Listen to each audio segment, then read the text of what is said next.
Welcome back to part 2 of my long-form conversation with Matt Tabak, current employee at Wizards of the Coast. Thanks so much to Matt for giving me all his valuable time in this far-reaching conversation about Magic the Gathering. Let's listen to part 2. Well, we might have segued a little too fast into Ikoria. I forgot to ask if you had any final thoughts on Eldraine before talking a little bit about Ikoria. Eldraine is still... Ikoria came real close, but Eldraine is the leader in the clubhouse for my favorite set to work on. Although there's a set in the future I'm working on right now that may come for the crown. Oh, cool. I don't even know if the code names are out there, but the code names starting with Throne of Eldraine, that was archery. Mm-hmm. And Theros Beyond Death was baseball. Ikoria was cricket. So we got kind of a sports theme, an alphabetical sports theme going on. Mm-hmm. So the set I'm working on right now is F. And I don't know if the code name is actually public or not. And Mark is not conveniently in my living room to ask. Yes. So I really need to get one of those Mark Rosewaters. They're convenient to have around. Collect them all. So Mark, write this down. Set F. We'll learn more about it. That may be my favorite set thus far. Oh, very cool. Is there any ETA on when that comes out, or is that still a few years out? So let's see. Set... What's... let me check my calendar. That's a good question. This isn't public, but you can kind of guess, like, how often sets come out. You can kind of project forward. I don't have an exact date or even an exact month, but... Oh, no worries. Just in the future. Yeah, it's sometime in the future. And I find now that we're living in a reality where time has no meaning, it's really done wonders for my management of deadlines. I do not detect any sarcasm at all in that. I rarely use sarcasm. Sarcasm is a tool of the comedically underprepared. Well, we'll be looking out for set F, and it sounds to be an A+, so we'll see when that comes out. Oh, that was great. As for Ikoria, let's see, what did you? What was the code name on that one? You said, I guess that was... Ikoria was cricket. Cricket. Okay, so in Ikoria, Lair of Behemoths, I enjoyed that set overall. Yeah, Ikoria was great. I'm an American. I'm told cricket is a real sport. I've never seen it. I don't know what it's all about, but I'm told it's a sport. I'm sure it's some sort of like outdoor game with like bugs or something. Sounds fun. I thought that was the one where you hit the ball through the little white things. Sounds right. I think so. People make a game out of anything. Please, no letters. I know what croquet is. Ikoria was awesome. It was large, fantastic monsters. It was a very dense set from a design point of view. Like, there's a lot of cool stuff in there. A lot of new... Like, Mutate is a whole new thing. That's really not like much else we've done before. Even Meld, which is like the closest thing. Mm-hmm. Mutate goes off in several interesting rules directions from that. Yeah. Ikoria was a Dave Humphreys set lead, design lead. I love working with Dave. We have worked together on several sets, including Ikoria, and are working together on a set in the future, even beyond F, if you can imagine such a thing. A lot of cool stuff creatively. Kind of a world where, unlike most Magic worlds, humans are not at the top of the food chain. Yeah. They're kind of scraping by for survival. So we get to see all these incredible monsters that are really just living their lives, but also terrorizing everything they can. I really enjoyed the aesthetic of it all, that it felt like, this world that has these range of creatures from vicious looking to cute looking, like that little fox Farfinder. I love that. I love the art on that. I like the card. It's a nice vigilant creature, but it also goes to get you a land, and the art is just beautiful. I love the blue tones on that. And as usual, magic magic art is a home run, and I liked all aspects of Ikoria as well. I know that sometimes, as power levels go, there's a whole discussion about one of the mechanics of Ikoria, but I liked it all, and I liked the whole 10 legendary companions that could be part of your deck that will just give you more ways to build and more ways to customize and more ways to put yourself into a magic deck. Yeah, the mechanic companion that you're talking about, again, with the caveat that I'm not a developer, I'm not on the play design team, so I don't really have a hand in those kinds of things. But certainly, companion ended up a little bit north of where the team was aiming, I think. Mm-hmm. We did an largely unprecedented, at least in recent times, move of changing the definition of the keyword. Yeah. We've done that a handful of times long ago, but those are mostly rules-based changes. Like lifelink has changed what it means a couple times, but that's mostly just details. This one was more power level inspired. Yeah, I know it happened. It's disruptive when that happens, right? Because now the card does something other than what it says on the card. Yeah. But you take shots, and this one didn't quite work out in our favor, but we get right back on that horse and make new cards and try again. So the group of cards is really fun. They're very popular, even with the new kind of way they play. They're valuable additions to some decks, but not all decks. Mm-hmm.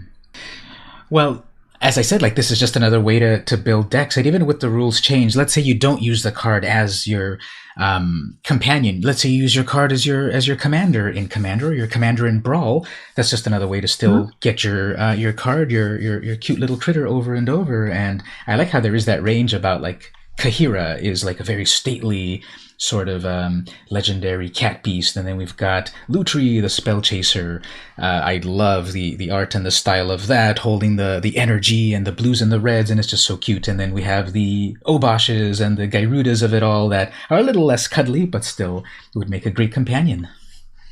Then you're not going to go over all the companions and then leave out my beloved Karuga.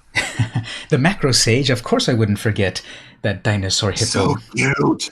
It is. I love the hippo aspect, and the dinosaur aspect melds really well. And if you look carefully, I think his expression is also pretty enjoyable. So the overall style of Ikoria is just amazing.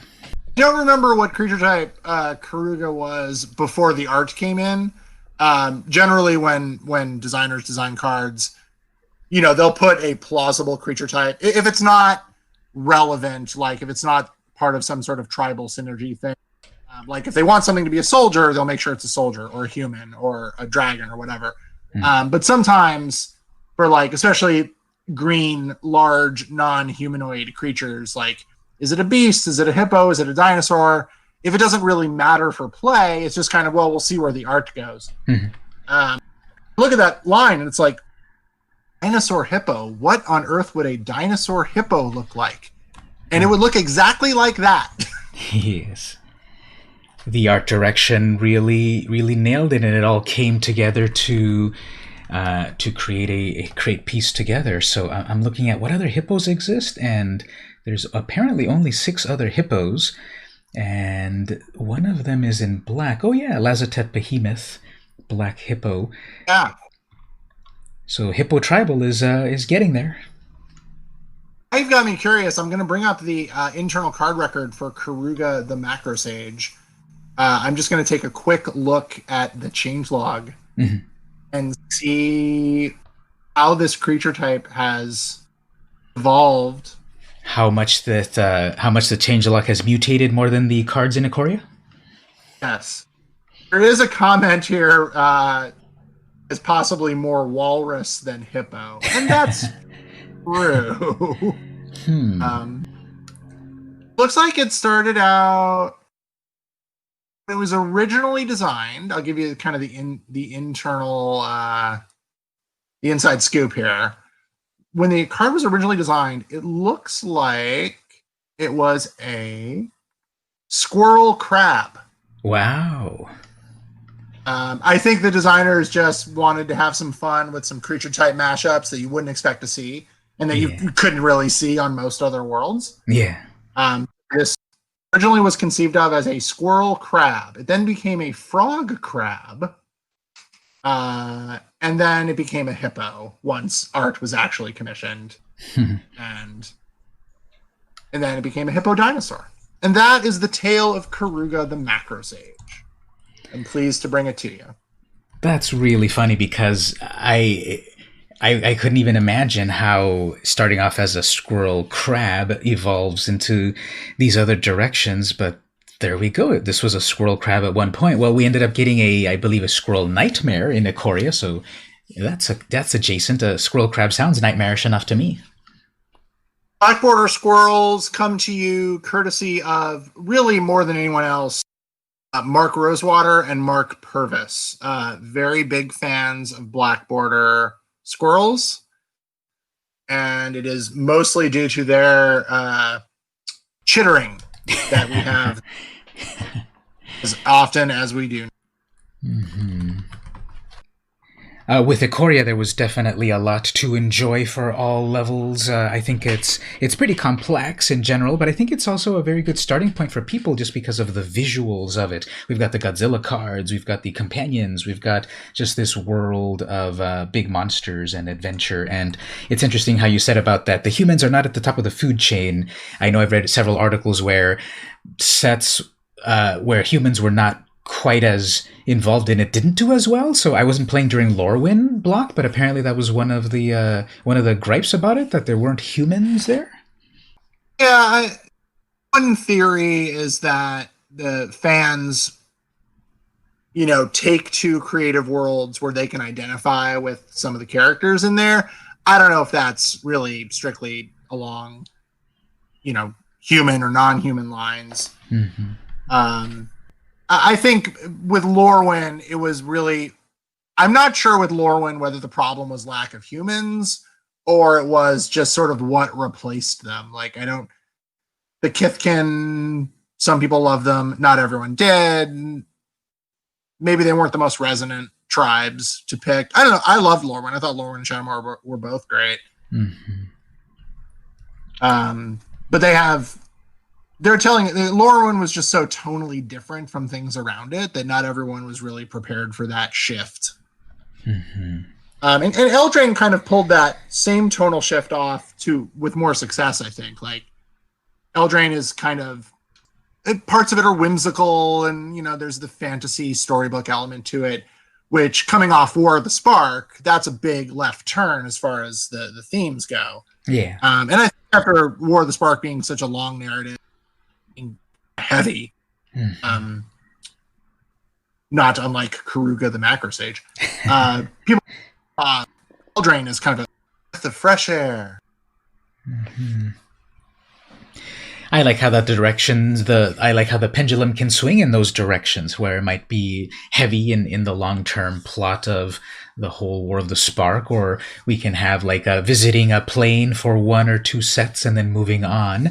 I do have to say personally, because I grew up with it in the 90s, and when I got back into it, there was still the block set, the block format, and I liked having one or two sets in one plane before moving on to the next one, because I'm sure it must be a lot of work for all of you in the building where every single set possibly is a brand new set. We do returns to things, of course, but so much creativity has to be created and put out in so many times a year to in this new model, I think. Yeah, we're visiting more worlds. And even the return worlds is a great deal of work, kind of, developing what has changed and how we're moving the story forward. It is a greater challenge. We've certainly kind of beefed up our creative forces to meet that challenge. And they do an amazing job. The stuff coming out is unbelievable. Mm-hmm. You have long narrative arcs like we saw with War of the Spark, where a storyline takes place over a variety of different worlds and a variety of different sets, to kind of your one-off, mostly self-contained things. Eldraine was kind of its own story, and it didn't really extend beyond that, although there's always the planting of seeds for larger narratives going forward. I think you'll see a little bit of everything from it. It's fun. the interesting thing about having you on the podcast as someone that is in the building of Wizards of the Coast, asking this kind of question might have different nuances. I usually ask, what's the funniest, coolest, most interesting, or weirdest moment you've had on Arena?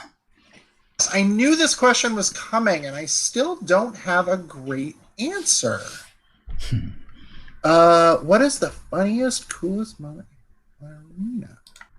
Or any sort of weirdness or anything at all. There was one situation that came up, and Lee Sharp, who works on the Arena team, kind of turned this into a social media post. It was funny. It was one of the early human drafts where we were drafting with other people. And you see that screen where, you see where the boosters are, and constantly there was one person, and these are all employees. This is an internal draft, so we knew it was one of us. The boosters are always sitting on this one person. And Lee's joke was like, you're drafting with QA. So like every pick took the maximum amount of time. That's really fun, that screen where you can actually see people, even though we're not physically gathering anymore. I always like to jump in and see who else am I playing against, and do I recognize everyone? And look how many Nicol Bolas avatars people have chosen. Yeah, it's kind of a throwback to, that old Magic Online version 2.5. You could see when you sat down for a draft, your avatar and the 7 other avatars sitting around the table, where you can show off your not only your avatar, but if you had a high rank, high rating, you got adjustments. Well, that is definitely a very unique answer, of course, because you actually work there, and those different things can happen. Yeah, it was just kind of a reminder that, like, human drafting was such a desired feature, right? Because people want to draft with people. The bots are really cool. Like, they did a really good job. I know the play design works with the people figuring out how the bots draft, and that experience was awesome, especially because you could do it at your leisure. You didn't need 7 other people. But really nothing replaces human drafting. But this story is a good reminder that with human drafting, with all the good that it brings, it also brings some of the things like people taking forever to make their pick. Yeah. Or not being able to launch a pod, because I was part of the early access streamer event, #sponsored, for the Corsa 21, and I was there also with on a private Discord server that I can't talk about. But we were there, and we were trying to get one firing at the very end of the day, and we just had like one slot that we couldn't fill in. Because it was such a limited amount of people playing a set that no one else could play yet, because we were in this early event. As I go through my day, this is especially true when we were all in the office. It's a little weirder now that we're all from home, but you get a lot of requests for playtesting, just being at Wizards and being in R&D, or what we now call Studio X. Only just looking to fill tests, especially with players of varying experiences and skill levels. If all your playtests are the hardest of the hardcore from play design, your feedback is not going to be your feedback is going to be the way. So you want to get a breadth of people in there. And so I'm constantly getting requests to draft. And because I have a job and I have work to do, I can't always just drop everything and jump into a draft. And past me would be horrified, offered drafts, and just be like, I can't, eating or everything, and turning down opportunities to play Magic. Past me would be horrified. I've gone corporate. I've sold out. Again, let me assure the listeners out there, if for some reason you're still listening, and thank you. It's good lengthy podcast. Hopefully you're enjoying it. And I also, if you've seen me, I like to joke about the most, and kind of one of the more notable things about me is my size. I'm a little over 6'8", weigh about 260. I eat a lot. I need to buy food like all the time. So, or purchase of Magic products helps feed me, And I appreciate that on a personal level I cannot even express to you. I'm hungry. I'm always hungry. Well, I think if the sales of Magic continue to increase as we've been seeing, I think you'll be okay. Now, I do want to say it's world. Not everyone can, people are out there having a hard time with jobs. There's a lot of people not bringing in income. Mm-hmm. Hey, if you can't do it now, no hard feelings. Totally understand. Live your truth. Mm-hmm. But man, let me tell you, Magic is awesome, and you should get in on it. Mm-hmm. One of the questions that I like to ask my guests here, because we're on the outside of the building, we like to be a little bit of armchair quarterbacking, is what would you like to improve about Magic? So here's another question that I think is going to be a little bit different for someone in the building. Now, I usually couch it, however, by saying something about the gameplay, the art, the community, the company. So again, this will be a different kind of question for you because you're actually there. Oh, community's fantastic. Wouldn't change a thing. I've met so many players from all around the world, so many fans. It's awesome. The way Magic has touched people, impacted their lives, formed relationships. It's sweet. Mm-hmm. Wouldn't change it. Here's what I would change. We have yet to really have an amazing introductory Magic experience. I think the best way to learn Magic, by far, is people who play Magic. I started because friends showed me how to play. I have introduced friends to the game. I've taught people at conventions and organized tournaments. Like I've taught hundreds of people to play Magic. It's the best way to do it. Mm-hmm. What I'd really like to see is I would love to make it easier. And we do good work here.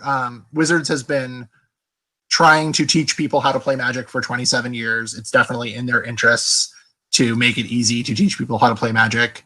And we've had just a variety of programs over the years to incentivize people to do just that. If anyone remembers the old Guru program, I did that. I just really would like it to be easier to learn how to play. And it's a big part of my job is working on these materials and helping out things like Arena and their, new player experience. Mm-hmm. Magic is just big. And I think that getting people to just experience it the first time and it's sticky, right? Like you play the game, and if you're the kind of person that likes the kind of thing Magic is, there's just a lot out there to explore. And so it's not really something I would change about the game so much, but just about the experience, just connecting new players with our great community and giving people a place to congregate. And Discord does a really good job, and there's Reddit and Twitter and all the social media sites. I really just want to make it easy for people to learn the game. Mm-hmm. And it's kind of an easy, obvious answer, but no matter how easy it is, and we're constantly working at it, I want it to be better. I remember when I first played, we had those cool little books, those little booklets, that came in a starter deck. I remember picking those up and trying to read through it and then play a little bit and then read a little bit more and play a little bit more. I don't think the whole rules of Magic can be encapsulated in a little book like that anymore. But what about some sort of supplemental product like that in a Planeswalker deck where it's got a little bit more of an explanatory text to get you started with it? Yeah, we're constantly working on new products and new ways to play. I think we've really sort of tapped into Commander as an introductory experience. For the longest time, Commander was kind of thought of as a very enfranchised activity. Like you had to really know Magic and know years of Magic cards to really be successful at playing Commander. I think we're learning that Commander is really just a lot of people's favorite way to play. Mm-hmm. Social, because you have lots of people on multiplayer games, so it's really a good say, format, a good opportunity for new players to really get in the swing of things. And it can be, depending on the kind of tenor of your game, can be a pretty low pressure environment. On situations when you play Magic, if I sit down with you to play, there's obviously the first couple of games where I'm sandbagging, not actually playing. But Magic becomes a one-on-one activity where your opponent's goal in the game is to beat you. Yeah. That's true in Commander also, but it's kind of distributed, right? If you're a new player and you're in the right group, you can sort of coast along and do your thing for a while and have the joy of setting up your creatures or setting up your board and, for a while before you feel that sort of direct threat. And that's just fun. It's just fun to play with more people. I agree on that, because when in the good old days of 7 months ago, when we had our the before times, yes, we had our weekly club meetings at the local college, and we played so many games there where it was a multiplayer modern. Actually, it wasn't quite as strong into Commander just yet. A few people were playing 4-player Commander, but a lot of people wanted to just play Magic in a big group. And we had a couple of times that we played like 10 people playing their modern decks. And that was fun. Exactly what you're saying, that some people are just going to coast along trying to do their thing, and other people are trying to play a little bit more spiky, and then the group sort of self-regulates. So a way to incorporate more multiplayer and have someone teach you, I think, is definitely going to be a way to get newer players hooked on it, get that stickiness going on, because once they get bitten by that magic bug, they're not going to let it go. We hope not. We really want to be a lifelong, enjoyable pursuit. Right? We want players to like our game and have fun playing it and enjoy our involvement with it. I'm just going to go full sales mode here. Ultimately, if you're, we want you to buy stuff, but I mean, we want you to buy stuff because you're happy to buy stuff. We don't want to buy stuff. We don't want you to buy stuff. Happy players are great. Well, then that segues us perfectly to the next question. If it's able to be distilled into an answer, what is the one thing you love about Magic? I have to pick one. Okay. Well, I know the host of the podcast, and he's lenient, so you can pick more than one if you want. Okay. Well, there's that food thing. Had food? Food's great. Amazing. If I had to pick one thing I love about Magic more than is, so this is going to be kind of a selfish, very me answer. Like, I recognize that not everyone gets to do this or even wants to do this. But really, the most fun I've had with this game is going to events. This is a very sad answer given the last few months, but just meeting people that I never would have met. I have really good friends in places like Finland that I've never been to. I get to travel around mostly the U.S., about Canada. I just get to interact with people and hear their stories and know that the work I'm doing, maybe not the work I'm specifically doing, but kind of the work that our team is doing, is bringing joy and happiness and togetherness. And I've been a flower girl at a wedding at GP Las Vegas of 2 Magic players that got married at the Grand Prix. Wanted Wizards people in their wedding. Just offbeat, weird experiences that if you had asked me 15 years ago, I could not even imagine. So I have played Magic competitively at Madison Square Garden. Wow. Weird. It's just opened up so much for me. I think that's the best answer, because everyone gets something out of it, and when your life at the moment is so much better because here's a game that you played back in college first, and then now you live it, you breathe it, and of course there's ups and downs, just like anything. But if there's more ups than anything, then I think it's a win in the end. Yeah, I mean, Magic has been overwhelmingly positive in my life. Have there been negatives? Yes, I've drafted Fallen Empires. It was terrible. I had a really bad time, but I did it and I got through it, and I think it helped develop me into the person I am now, a lover of Farrell's Mantle. One of the pieces of art that just stays in my mind from when I first played was Simulacrum. I believe that's the one it's called. What's it called? I should just look it up. It's the original Simulacrum, not the Solemn. Yes, exactly. Yes. Is that even the right? Simulacrum was like redirected damage or something. No, sorry, I am thinking of a different one. Let me look it up here. It was a black spell. But the art of it, let me just get it up here. The art of it was, I'm saying I love the art on this one and all of that, and I can't even remember what the card was, but I've just seen so many cards that they all blend together. When you think about it, I'll make this point as a Wizards employee.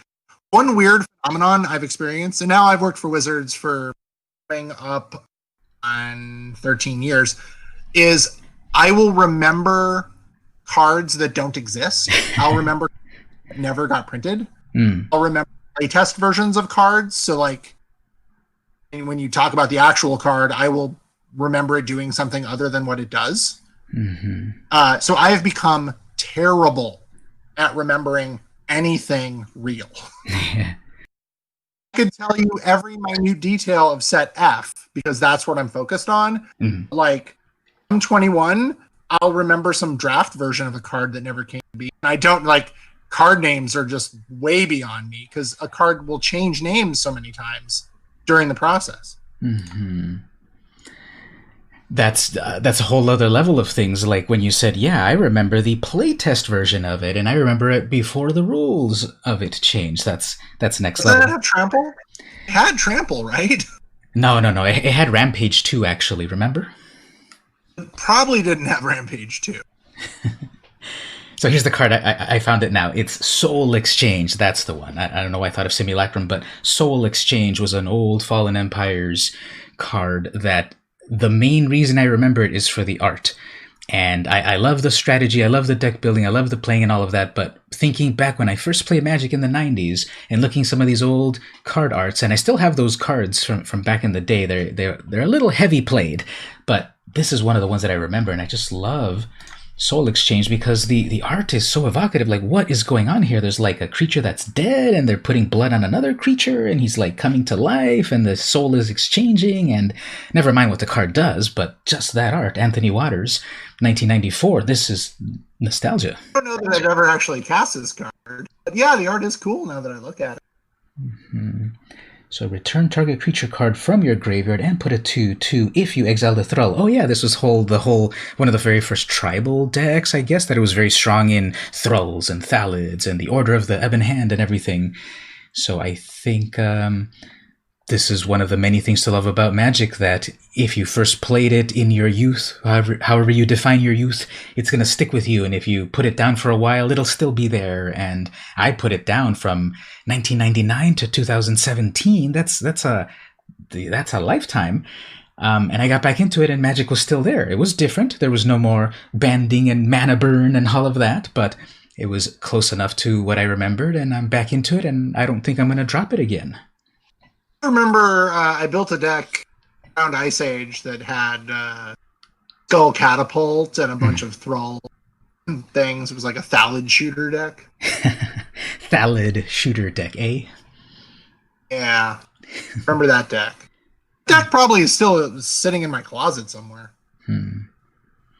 When I got back into Magic, one of the first videos that I did for my YouTube channel was breaking out those decks, and I still had put together a Dimir deck. Of course, it wasn't Dimir back in Ice Age times, but back then I was playing Dimir, and I'm still playing it now. I'm either playing Dimir or Orzhov or Mono Black, and so we see there that black seems to be the color that I'm leaning towards.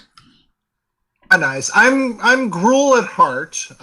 I enjoy our red-green aggro strategies. My Ideal version of creature removal is running into it with a larger creature. What do you think of the new Crash Through, the one that has like the fight mechanic, but with trample as well? Trample spillover damage? Those two were Crash Through and the other one, is that right? That it used Flame Spill was the direct damage. Yeah. The other one, Crash Through, was just the cantrip against trample. The other one was Ram Through. Oh, Ram Through. Okay. Ram Through is the fight. And then if your creature has trample, do what everyone thinks trample does and deal the excess damage to the controller. So it kind of mimics trample in a fight scenario. Yeah. I'm not exactly sure who came up with the excess damage idea. I know Dave and I worked on it. Dave Humphreys and I worked on it for quite a while, taking our cues from the trample reminder text. This is sort of based on an older card called Liquid Fire. Mm-hmm. Seems simple enough, and now has one of the more ridiculous Oracle texts possible because of the intricacies of how the rules work. I could explain this to you, but it would take another hour. I like how things in current Magic might go back to classic Magic and update it for the modern times, because Liquid Fire was published back in Odyssey, which was 2001. So it just took 19 more years, and it finally came out right. I sometimes joke internally that there are really only 12 Magic cards, and we just iterate those 12 over and over. Mm-hmm. It's like the old standby of every new mechanic is either kicker or a split card.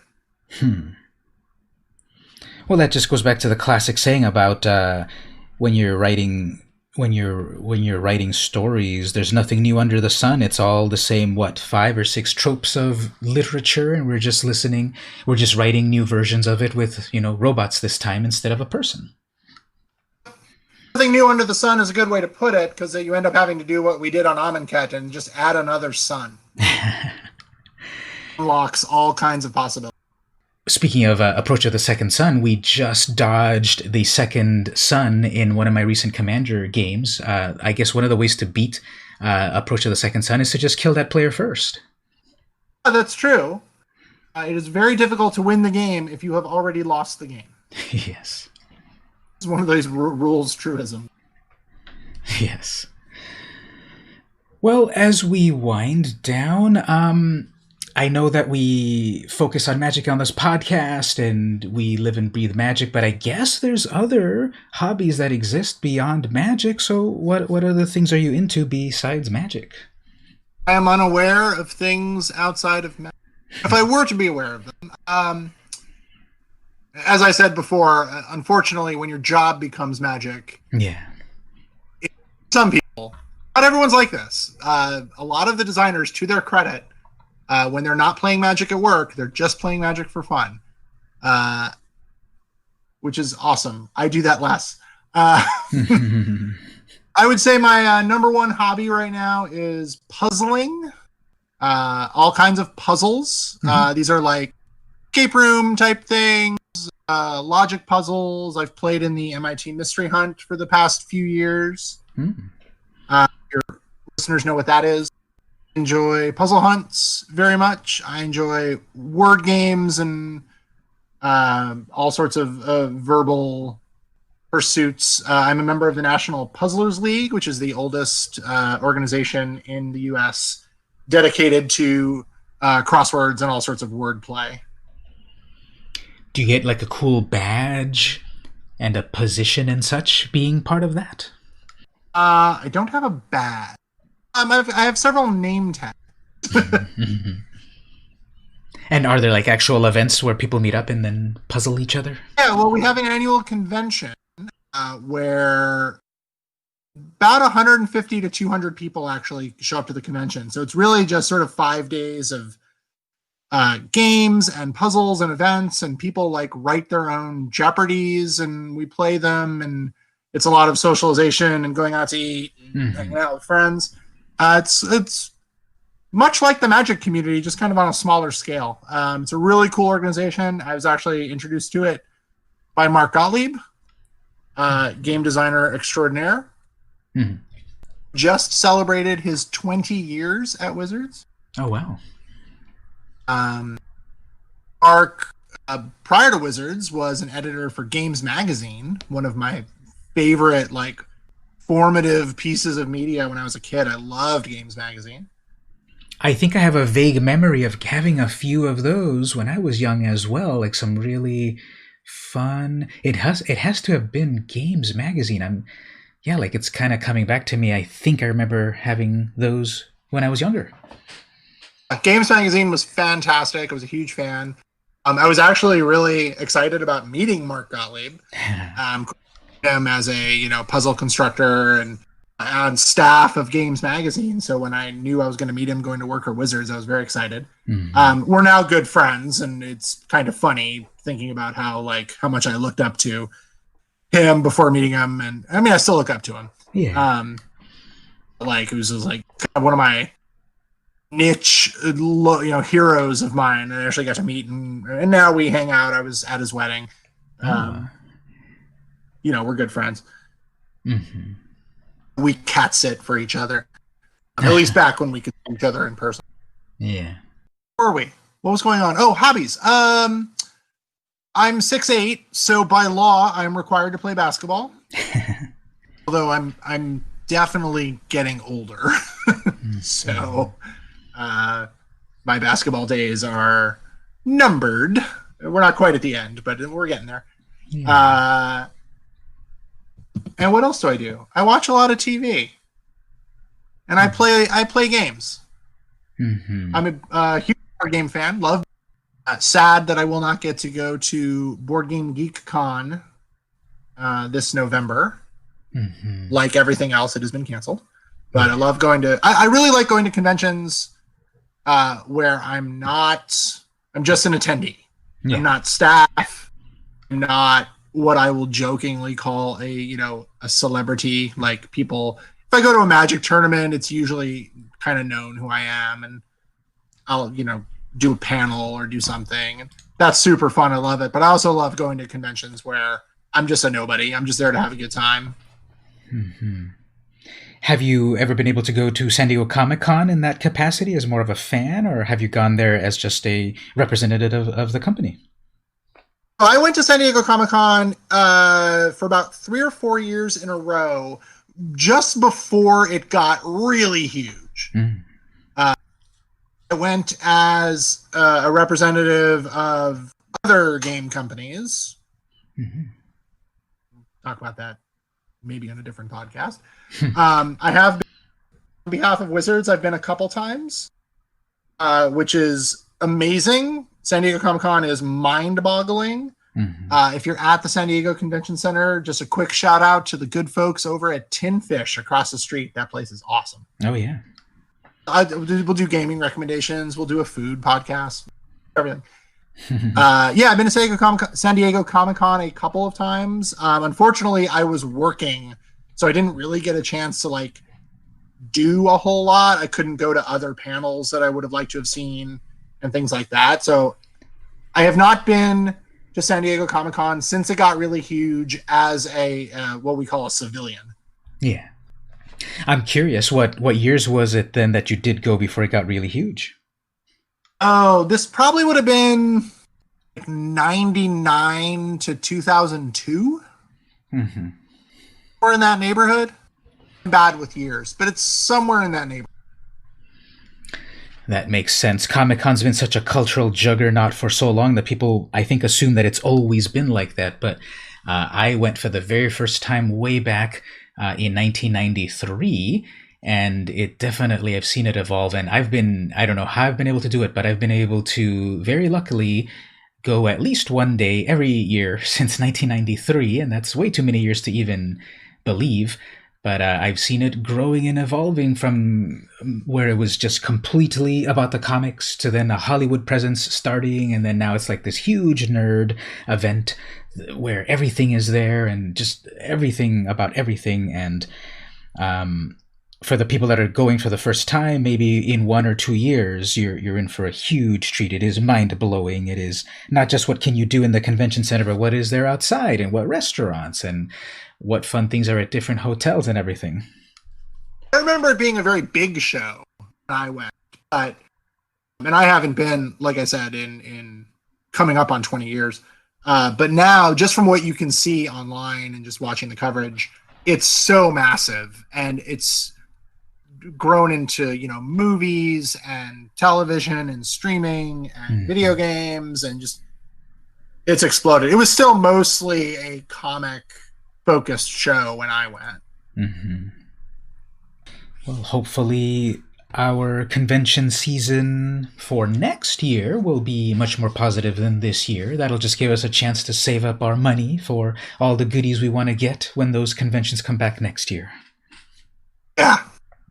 I think, hopefully, knock on wood, when it's safe for everyone to cram themselves into a large convention center once again, I think it's going to be a very exciting series of events. I think most of the conventions that have had to cancel, they're going to have big blowouts. Here locally, there's PAX. Yeah, looking forward to it. I'm hoping we get to a point where we can all do it safely. Yeah, and I hear some of them are doing like at-home versions. Comic-Con will be doing a Comic-Con at home, which I believe is open entry to everyone. And they're going to do some panels and things and just try to, and a cosplay contest and everything from home. So even though we won't be able to actually be there in person, we'll still be able to enjoy it, much like Magic, where we might not have the gathering of it, but we still have the magic of Magic the Gathering. Yeah, and I mean, there's tools are out there now to really facilitate that kind of thing. Like I've watched a lot of these like Zoom meetings, like they've had like kind of virtual panels. I just saw one for the Boys, the television show. Cast of Hamilton did a thing. Like there's a lot of cool stuff out there. So yeah, online convention sounds sweet. It's kind of tough for our game, but there was Command Fest where a lot of Magic got played virtually with cameras pointed at desks. And I think we got to be adaptable and flexible, and there's some fun stuff out there. Yeah. Well, final thoughts on anything we've talked about, or any other things you want to talk about, and give us the full spoiler for Set F if you'd like, whatever. Yeah, let's talk about the 2 new mechanics in that set. First up, oh, wouldn't you know it? This is when Discord crashes. Whoops. Oh, I'm sorry, I have to go. There's some bit of noise or something. Yeah, what's going on now? M21, Jumpstart, go do the thing. This is why I'm not writing taglines for the marketing department. Go do the thing. And then later this year, there's another set, isn't there? We have another set, don't we? Yes, Zendikar Rising. If I don't remember if something is public or not, I have the host say it. Yes. That's in September, and it's really cool. In fact, I am working on the mechanics article for that this week. Cool. Will there maybe be some videos on it as well, with someone's soothing voice explaining things? We have not worked out the details of this while we're stuck at home. Oh, yeah. A decision will have to be made in the next few months. Normally, I would just say, yes, of course, we're definitely doing those.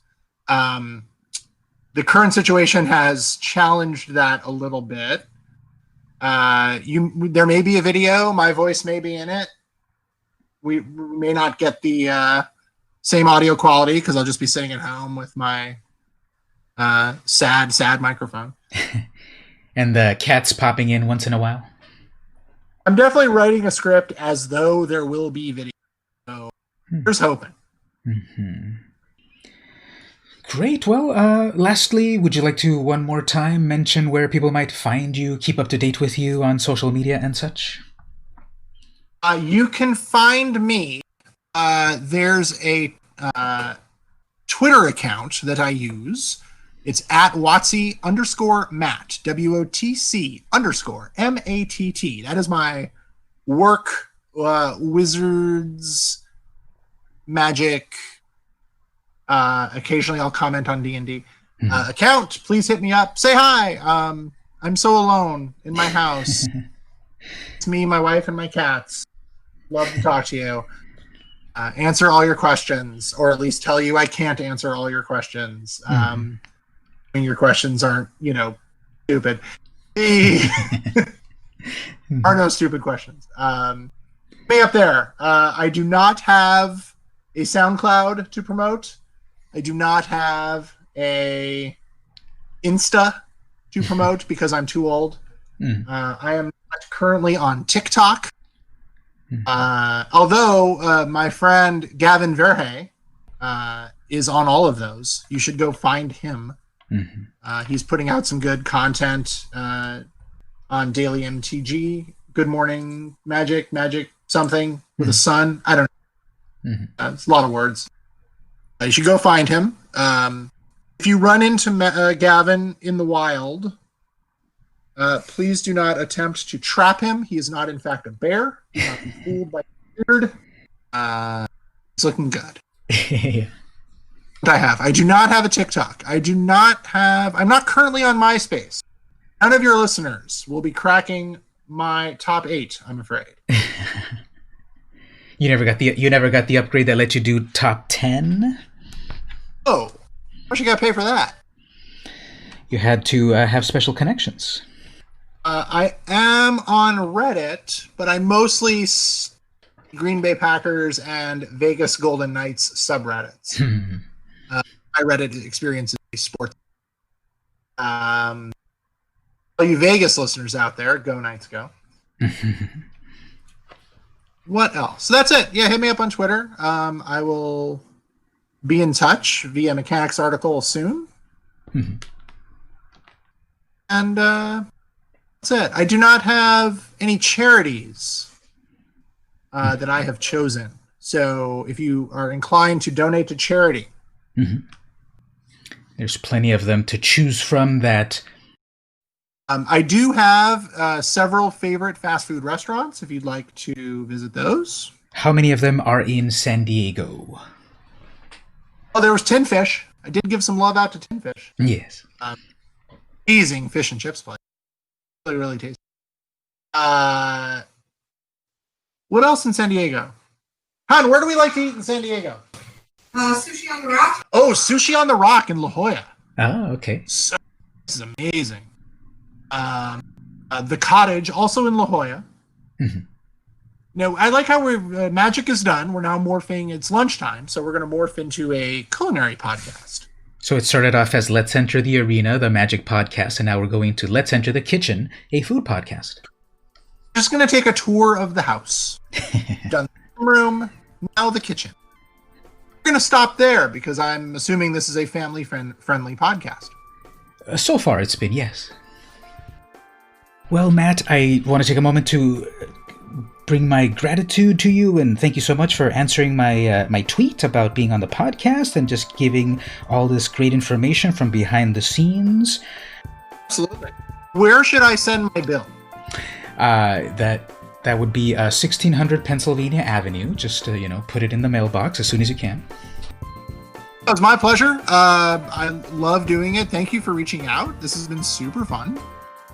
I'm happy to chat about all the things at any time. This was great. So, thank you so much for being on the show. This has been VM Campos, and I'll see you in the arena.